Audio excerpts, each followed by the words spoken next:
Hola chicos y chicas, mi nombre es María Gracia, soy estudiante de quinto año de la facultad y mediante este programa DIDLI les voy a hacer el curso de Introducción a la Microeconomía. Así que espero ayudarlos mucho y ayudarlos a pasar este ramo que es difícil, pero siempre se puede. Bueno, en la parte previa del curso ustedes estudiaron todo lo que era el comportamiento por el lado de la demanda. Vieron las funciones y su utilidad, todo el comportamiento del consumidor. Ahora lo que vamos a ver es todo lo que tiene que ver por el lado de la oferta. Vamos a ver primero producción, para después seguir viendo distintos tópicos como son los costos. Vamos a partir con algunas definiciones. Primero, nosotros siempre entendemos que la producción es toda actividad que crea utilidad actual o futura. Generalmente uno piensa cuando entra a este curso que la producción es el paso de una materia prima, como puede ser en Chile los residuos del cobre, y pasarlo a productos finales como podría ser los cables eléctricos. Pero no necesariamente. La producción puede ser, por ejemplo, cocinarnos algo rico en la mañana o cualquier cosa que nos genere algún tipo de utilidad. También tenemos los factores de producción. En economía se trabaja generalmente con la tierra, el trabajo y el capital. En el curso vamos a ver generalmente el trabajo y el capital. El trabajo por parte de los trabajadores y el capital puede ser las máquinas o las cosas industriales. Y también vemos la función de producción. La función de producción es la relación en la cual se combinan los factores de producción para obtener el producto. En el libro podemos ver la imagen que está arriba, donde nosotros introducimos a nuestra máquina de la función de producción todos los insumos, que sería el trabajo y el capital, y esta máquina contiene la tecnología que genera los bienes finales. La expresión matemática para la función de producción que ya hemos visto antes en esta caja es la que se ve aquí arriba, donde nosotros tenemos el producto final, que está representada por esta Q, y nuestra función de producción que usa capital y trabajo. Esta función de producción es una representación matemática que puede ser una función lineal que han visto en sus cursos matemáticos, o puede ser una Cobb-Douglas, que es la que usamos generalmente. Como les dije anteriormente, la función más utilizada en economía es la función Cobb-Douglas, que es la que se ve aquí arriba. Esta función, lo importante es que la suma de los exponentes sea igual a 1 para que tenga rendimientos constantes a escala. Vamos a usar un ejemplo porque uno a veces se pierde al usar estas funciones matemáticas. Imaginemos que los factores de producción corresponden al capital, que sea igual a 64, y trabajo, que se representa por la L, que es igual a 36. Lo reemplazamos en nuestra función de producción, sacamos la raíz cuadrada de cada uno y obtenemos que la cantidad de producto es 8 por 6, que es 48. Y así finalmente, después de esta función y usando los dos insumos, obtenemos 48 unidades de producto. Otros conceptos importantes a conocer son el producto intermedio y el valor añadido. El producto intermedio son los productos que se transforman en algo más valioso por medio de la actividad productiva. Por ejemplo, nosotros tenemos el trigo, que sería nuestro insumo inicial, y queremos transformarlo en pan. El paso para pasar de trigo a pan sería transformar el trigo en harina. La harina sería, en este caso, el producto intermedio. Ojo, que la harina también puede ser un bien final, por ejemplo, el kilo de harina que nosotros podemos comprar en el supermercado. El valor añadido es el aumento de la utilidad al pasar de un bien intermedio a un bien final. Nosotros esto lo podemos medir en términos monetarios y sería la diferencia entre comprar un kilo de harina y un kilo de pan. La diferencia en precio sería el valor añadido que genera esta transformación de la harina a pan. También eso se puede medir en la utilidad. Para mí es muy diferente comerme un kilo de pan a un kilo de harina, por ejemplo. Y los últimos conceptos que vamos a estudiar son los factores fijos y los factores variables. Ojo que los factores fijos existen solamente en el corto plazo, y estos son los factores cuya cantidad no puede alterarse. Por ejemplo, si nosotros tenemos una industria de chocolates, todas nuestras maquinarias serían nuestros factores fijos, que independiente de la cantidad de chocolate que nosotros produzcamos, estos siempre van a estar constantes. Los factores variables, por el otro lado, son los factores cuya cantidad puede alterarse. Por ejemplo, la cantidad de cacao, la cantidad de leche o la cantidad de mantequilla. Ojo, tengan presente siempre que en el largo plazo todos los factores son variables. Nosotros podemos aumentar nuestra industria como disminuirla. Así que eso ténganlo muy presente para sus ejercicios matemáticos. Ahora vamos a estudiar la producción en el corto plazo. Acuérdense que en el corto plazo nosotros tenemos factores fijos y factores variables. En nuestro caso, el factor fijo sería el capital y el factor variable sería el trabajo. O sea que nosotros podemos variar en la cantidad de trabajadores que trabajan en nuestra industria. Hagamos el siguiente ejercicio. Representemos una función de utilidad Cobb-Douglas, la que vimos anteriormente, esa que era cada elemento elevado a un medio, con un capital fijo e igual a 4. La representación gráfica de este ejercicio es la siguiente. En el eje X tenemos la cantidad del factor variable, que en nuestro caso es el trabajo. Son las horas por persona semanales. Y en el eje Y tenemos la cantidad de chocolates producidos, por ejemplo. Esto quiere decir que si nosotros tenemos un trabajador, producimos 4 chocolates. Si tenemos 2 trabajadoras, producimos 14 y así. Tengan presente que la curva parte en 0. O sea, si es que nosotros no tenemos ningún trabajador, no vamos a producir ningún chocolate. El principio de nuestra curva pueden ver que esta crece de una forma creciente. ¿Qué quiere decir eso? Que nosotros a medida que aumentamos la cantidad de trabajadores, la producción va aumentando cada vez más. Si pasamos de 0 a 1 trabajador, nuestra producción aumenta 4. Pero si pasamos de 1 a 2 trabajadores, nuestra producción aumenta 10. De 2 a 3, nuestra producción aumenta 13. Y de 3 a 4, nuestra producción aumenta en 16. Pero tengan presente que después del 4.º trabajador, nuestra producción empieza a aumentar cada vez en menor cantidad. Por ejemplo, si pasamos de 4 a 5, la producción aumenta en, déjenme ver bien, 15. Y antes teníamos 16. Si pasamos de 5 a 6, aumenta en 14. Y así la producción va aumentando cada vez menos. Eso se llama la ley de los rendimientos marginales decrecientes, que cuando aumenta la cantidad de trabajadores, la producción va aumentando cada vez menos. Un ejemplo de esto, imagínense, nosotros tenemos 8 computadores y partimos con un trabajador. Ese trabajador va a usar un computador y va a producir un poquito. Después empezamos a contratar cada vez más trabajadores hasta que llegamos al 4.º. El 4.º ya está todo funcionando bien, pero a medida que vamos aumentando trabajadores, ellos empiezan a conversar entre ellos, salen a fumarse un cigarro, por ejemplo, empiezan a sacar la vuelta. Entonces cada vez van a producir menos hasta que aumentamos más de 8 trabajadores y tenemos 8 computadores y al final se va haciendo cada vez más ineficiente la producción. Y es por esto que al final termina siendo decreciente. Porque si ya después tenemos 15 trabajadores y 8 computadores, se va a empezar a armar un carrete en vez de empezar a trabajar. El progreso tecnológico se representa como una expansión de la función de producción. Ojo que ambas siguen teniendo rendimientos decrecientes. Pero, por ejemplo, la curva con un mayor progreso tecnológico, que es la de arriba, a una misma cantidad de trabajo produce más. Por ejemplo, en la agricultura del siglo XIX nosotros teníamos la misma cantidad de terreno, pero dado a los avances que se han dado en el siglo XXI, en los avances tecnológicos, por ejemplo, en mejores maquinarias, podemos producir mucho más teniendo la misma cantidad de terreno. Ahora vamos a estudiar conceptos muy importantes de la economía. Las funciones que habíamos visto anteriormente eran curvas de producto total, pero es importante siempre estudiar el producto marginal, que es la variación que experimenta el producto total cuando se altera el factor variable en una unidad. Matemáticamente se define como la variación de la cantidad dividido en la variación del trabajo. ¿Qué quiere decir esto? Cuando yo aumento un trabajador más, ¿cuánto aumenta mi producción? Eso es muy importante para la hora de saber cuántos trabajadores yo tengo que contratar. Gráficamente, el producto marginal es la pendiente en cada punto de la curva. Por ejemplo, cuando el trabajo es 2, nosotros tomamos el punto y trazamos una recta que pase por ese punto. Esa pendiente es el producto marginal. Cuando la producción es creciente, como vimos anteriormente, hasta que L era igual a 4, nuestro producto marginal va aumentando en torno a cada trabajador que contratamos.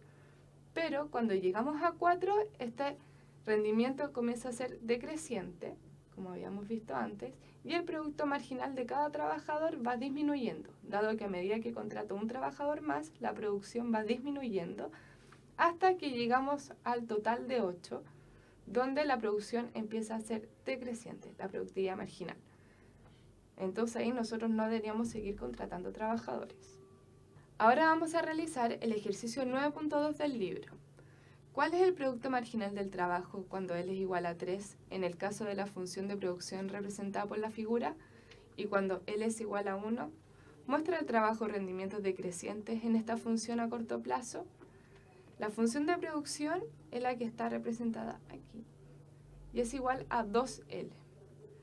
Vamos a tomar que en el origen no habían trabajadores, entonces toda la variación va a ser de 0 a 3 o de 0 a 1.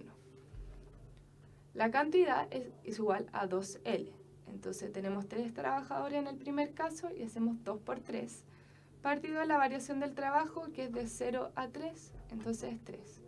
Ahí simplificamos los 3 y nos queda que es igual a 2, o sea la productividad marginal del trabajo cuando L es igual a 3 es 2. Y cuando L es igual a 1 hacemos lo mismo, 2 por 1, que es nuestra variación de la cantidad, partido en 1. Y también nos da que es 2. Por lo tanto, la productividad marginal del trabajo no disminuyó cuando nosotros pasamos de un trabajador a 3 trabajadores. O sea, el trabajo no muestra rendimientos decrecientes en esta función. Ahora vamos a estudiar el producto medio del trabajo. Corresponde al producto total dividido por la cantidad del factor. O sea, la cantidad total producida partida de la cantidad de trabajadores y esa sería la cantidad que produce en promedio cada trabajador. El producto medio del trabajo también se denomina productividad del trabajo. Gráficamente, el producto medio es la pendiente del rayo que trazamos desde el origen del gráfico hacia cada punto de la función de producción. Por ejemplo, la pendiente de R1 cuando L es igual a 2, la pendiente de R2 cuando L es igual a 8 y la pendiente de R3 cuando L es igual a 6. Podemos observar que la productividad media del trabajo es creciente hasta que intercepta la productividad marginal y luego comienza a ser decreciente. ¿Cuándo intercepta la productividad marginal? Cuando estas son iguales, o sea, en el caso de R3. Hay que pensar que esto es que está tocando el punto. Acá lo corta, pero debería estar tocándolo. Ya. Es un pequeño error del gráfico. Los gráficos que representan la productividad media del trabajo y la productividad marginal es este que está aquí abajo. Podemos ver que cuando la productividad media es creciente, la productividad marginal está por encima. Pero cuando la productividad media comienza a ser decreciente, la productividad marginal está por debajo. Ahora vamos a hacer el ejercicio 9.3 del libro. ¿Cuál es el producto medio del trabajo cuando L es igual a 3 en el caso de la función de producción representada en la figura? Y cuando L es igual a 1, ¿qué diferencias hay entre el producto medio y el producto marginal en estos puntos? Habíamos visto que la función de producción es 2L. Por lo tanto, cuando el trabajo es igual a 3, nuestro producto medio es la cantidad producida partido en la cantidad de trabajo. La cantidad producida es 2 por 3, partido en los 3 trabajadores es igual a 2. Cuando L es igual a 1, obtenemos nuevamente que es 2. Por lo tanto, la productividad marginal es igual a la productividad media en todos los puntos de L. Ojo que esto es solo para esta función. En otras funciones hay que resolverlo. Ahora vamos a ver el caso en que nosotros como empresarios o dueños de alguna firma tenemos 2 firmas distintas y queremos saber cuánto produce cada una. El director de esta actividad económica debe distribuir recursos hacia la actividad en la que obtenga un mayor producto marginal. Finalmente, el óptimo se logra cuando las productividades de ambas firmas se igualan. Entonces, si yo en una firma tengo una productividad marginal de 8 y en la otra tengo una productividad marginal de 2, yo traspaso recursos hacia la del 8 hasta que finalmente la del 8 va a comenzar a disminuir y la del 2 va a comenzar a aumentar y se van a terminar igualando. Ahora vamos a ver el caso que imagínense que ustedes, siendo dueños de 2 firmas, no saben cuánto producir en cada una. Entonces ustedes tienen una que genera una productividad marginal de 10 y otra que genera una productividad marginal de 2. ¿A cuáles creen que ustedes que se va a destinar una mayor cantidad de recursos? Esta se destina al que tenga una productividad marginal mayor, ya que me produce más por cada trabajador contratado. Entonces va a comenzar que si yo destino recursos a la de 10, esta productividad marginal va a comenzar a disminuir mientras que si yo destino recursos a la de 2, o sea, le quito recursos a la de 2, su productividad marginal va a comenzar a aumentar, llegando al final que voy a distribuir recursos hasta que las productividades marginales de ambas firmas se igualen. El ejercicio 9.4 del libro dice: considera un caso de un proceso de producción de corto plazo en el que el producto medio de L igual a 10 es igual a 7 y el producto marginal de L igual a 10 es igual a 12. ¿Será el producto medio de L igual a 10,1 mayor o menor que el producto medio de L igual a 10 en este proceso? La respuesta, ustedes tienen que fijarse que el producto marginal es mayor al producto medio cuando L era igual a 10.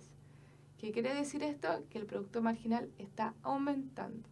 Y vimos que si el producto marginal estaba aumentando, el producto medio también era de forma creciente.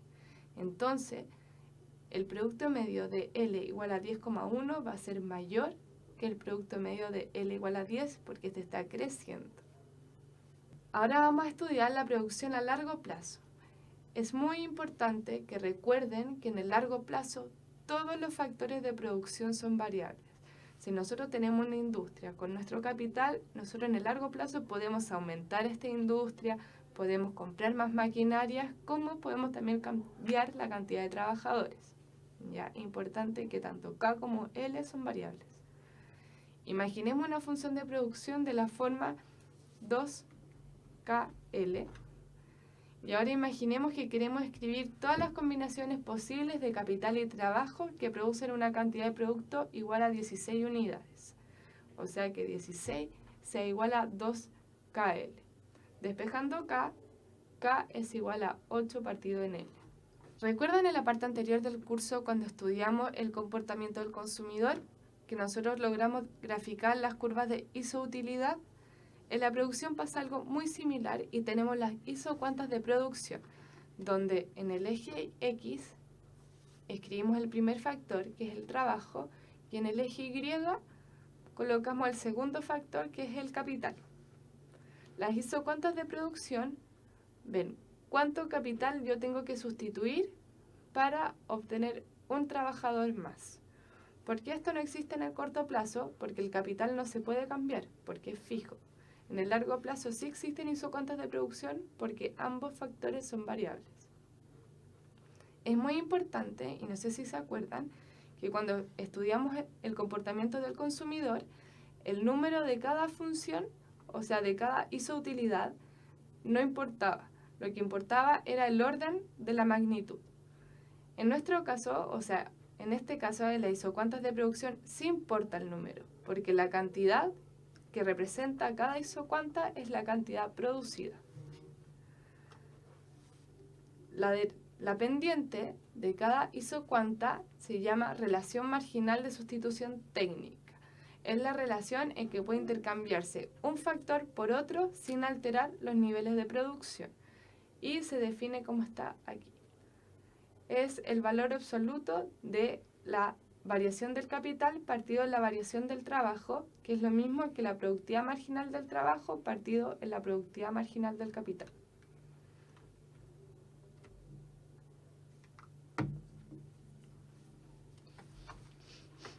Y muy parecido a la teoría del consumidor, existen distintos tipos de bienes o distintos tipos de factores. Tenemos factores que son sustitutos perfectos, donde las isocuantas son líneas rectas, y tenemos factores que son complementarios perfectos, donde las isocuantas tienen esta forma como de B.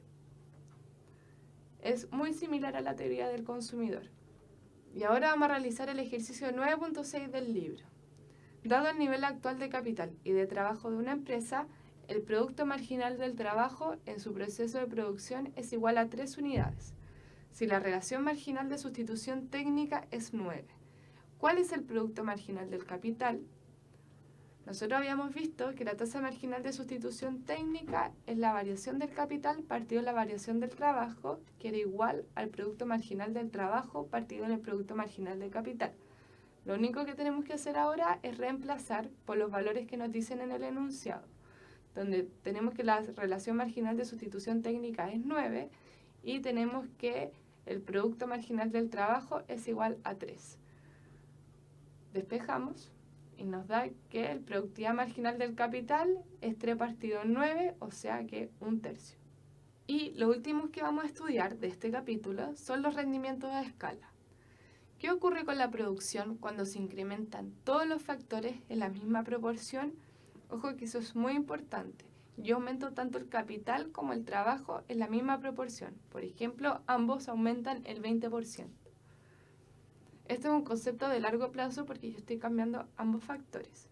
Y existen distintos tipos de rendimiento a escala. Están los crecientes a escala, que si yo aumento ambos, por ejemplo, en 0,2, la producción total va a aumentar en más, por ejemplo, en 0,3 o 0,4. Están los rendimientos constantes a escala, que si yo aumento ambos en 0,2, el producto final también va a aumentar en 0,2. O sea, la producción final va a aumentar en un 20%. Y están los rendimientos decrecientes a escala, que si yo aumento cada factor en un 20%, mi producción final va a disminuir en menos de un 20%. Ojo, una función de producción puede presentar distintos grados de rendimiento según los niveles de producción. No es que cada función se case con un tipo de rendimiento, sino que una función puede presentar distintos tipos de rendimiento a lo largo de ella. Por ejemplo, y lo último que vamos a ver, tenemos este mapa de isocuantas de producción. No les dije anteriormente, pero a medida que aumenta la producción, las isocuantas se van expandiendo en esta dirección, hacia arriba y hacia la derecha. Tenemos, por ejemplo, que cuando nosotros tenemos un trabajador y 3 unidades de capital, nuestra producción es A y es 30.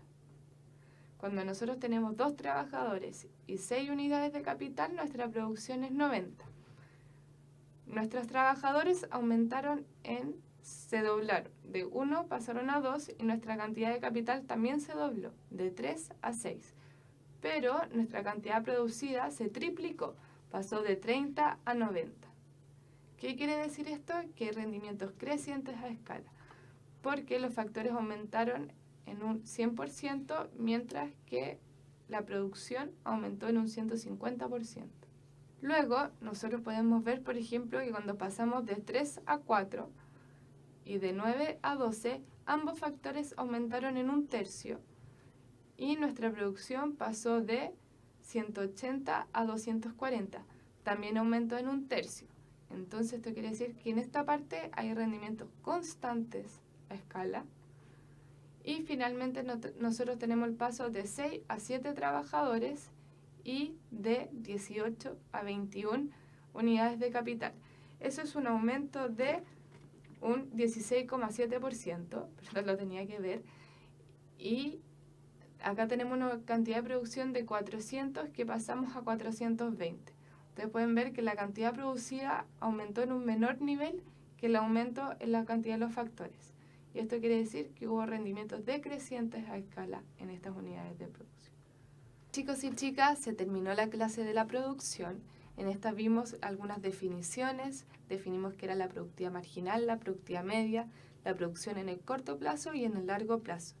Espero que esta clase les haya servido y esperen porque en las próximas vamos a hacer un intensivo en comentes y matemáticos que les ayudarán para sus controles y exámenes. ¿Ya? Si ustedes quieren descargar el material, lo pueden hacer aquí abajo y si me quieren hacer alguna pregunta o algún comentario, también lo pueden hacer aquí abajo. Nos vemos en la siguiente clase que será de costos. Los espero.